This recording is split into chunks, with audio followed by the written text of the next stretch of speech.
These all regulate the release of the anterior pituitary hormones. They are all peptides in nature. They're polypeptides. And when I was at Tulane, I spent my last 3 years there at the VA hospital, working with a group, and I was working on a couple of these hormones, TRH, MIF, MSH, to look at their effects on brain function. But the chief investigator of the group, named Andrew Shalley, won the Nobel Prize in 1976 for his isolation and synthesis of all these hormones.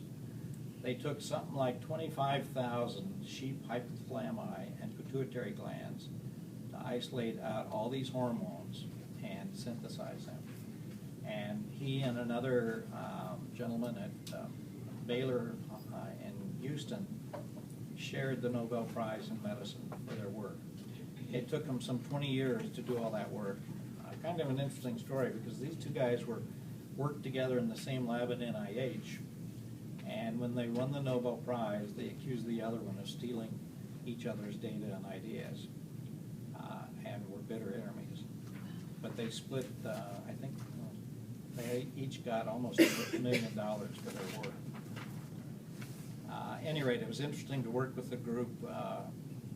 Andrew Shalley, as you can imagine, these guys are super alpha egos, and were not the most pleasant people to work with, but they were very driven, very successful in what they did. And I have to hand it to Shalley. Many Nobel laureates, once they win the prize, they go on and laud their notoriety in that.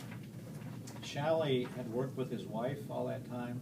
She died of cancer, and he has now turned his investigations to working on cancer and hoping to cure it. So he continues to do pretty good work. I don't know what happened to Gieleman.